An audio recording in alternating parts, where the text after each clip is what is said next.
Bamboo চিকেনের একটা কথা না বললে না, আমরা দেশি মুরগির ব্যাম্বু চিকেন অর্ডার করেছিলাম।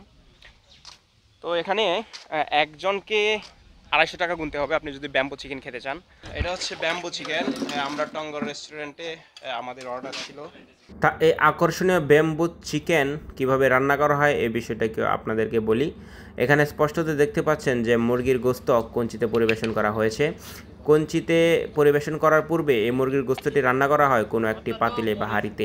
রান্না করার পর বাঁশের তৈরি কোনো একটি কঞ্চিতে সম্পূর্ণ মুরগির গোস্তটি রাখা হয়। তারপর বাঁশের কঞ্চি সহ মুরগির গোস্ত গরম করা হয়। গরম করার পর সেই বাঁশের অংশ থেকে মুরগির গোস্তটি বের করে এই কঞ্চির মধ্যেই আবারও পরিবেশন করা হয়।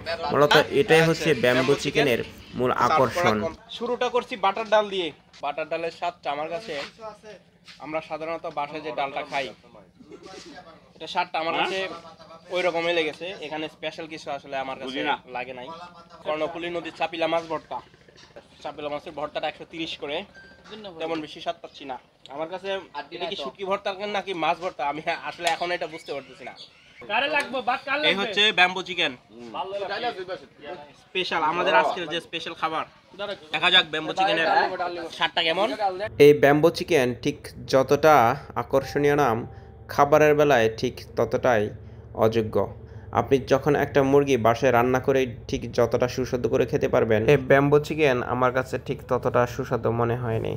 তাই আপনারা এই রাঙামাটি ভ্রমণে এসে রাঙামাটি পাহাড়ের টিলায় যে সকল রেস্টুরেন্ট রয়েছে ওই সকল রেস্টুরেন্টে খাবারের তালিকায় আপনি ব্যাম্বু চিকেন না রেখে রাঙামাটি বাস থেকে নেমে আশেপাশে যতগুলো খাবারের হোটেল আছে সেসব খাবারের হোটেল থেকে যদি আপনি পার্সেল করে যে কোনো ধরনের খাবার নিয়ে আসেন, আপনি এই নৌকায় বসে খেতে পারবেন এবং সেখানে আপনার খাবারের খরচও বাঁচাতে পারবেন এবং অল্প খরচে ভালো মানের খাবারও খেতে পারবেন। তবে ভাই যে যাই বলার না কেন, আমাদের খাবারের মানটা যেমনই হোক, পরিবেশটা অত্যন্ত সুন্দর, এটা বিশ্বাস করতে হবে বা এটা আমাদেরকে স্বীকার করতে হবে। এরা কর্ণফুলী নদীর তীরে বা রাঙামাটি এই লেকের মধ্যে এরকম একটা টিলায় এত সুন্দর মনোরম পরিবেশে একটা রেস্টুরেন্ট, চতুর্দিকে লেক বা পাহাড় এবং কর্ণফুলী নদী আমাদের চতুর্দিকেই। আর আমরা এই রেস্টুরেন্টে, এই টিলা একটা রেস্টুরেন্ট ছিল, সেই রেস্টুরেন্টে এসে আমরা খাওয়া দাওয়া করেছি। এই ভিউটা অসাধারণ ছিল।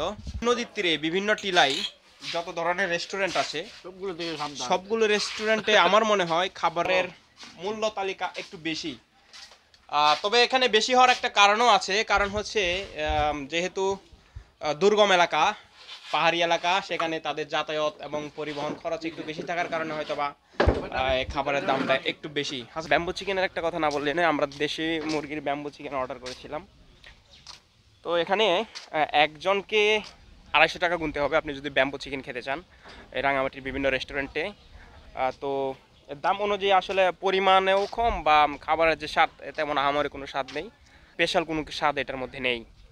আর এই যে রেস্টুরেন্টের যে ভিউটা আমি দেখাচ্ছিলাম আপনাদেরকে, এটা হচ্ছে রেস্টুরেন্টের ভিউ, খুবই অসাধারণ, আমার কাছে খুব ভালো লেগেছে পরিবেশটি।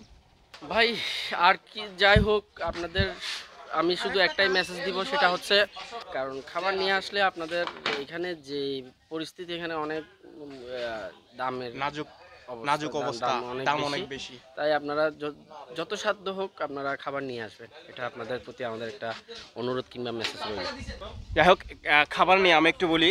তো আপনারা যারা রাঙামাটি ঘুরতে আসবেন, আপনারা সবচেয়ে আপনাদের জন্য বেটার হবে যেটা হচ্ছে রাঙামাটি বিভিন্ন যে রেস্টুরেন্ট আছে, বাস থেকে নেমেই আপনারা পার্সেল করে নিয়ে আসবেন। এখানে আমরা 8 জনের খাবার 4 জনে খেয়েছি, তারপরেও খাবারের দাম এসেছে 2200-2300 টাকা।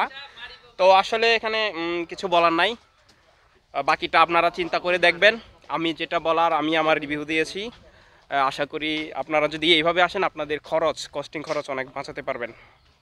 ধন্যবাদ।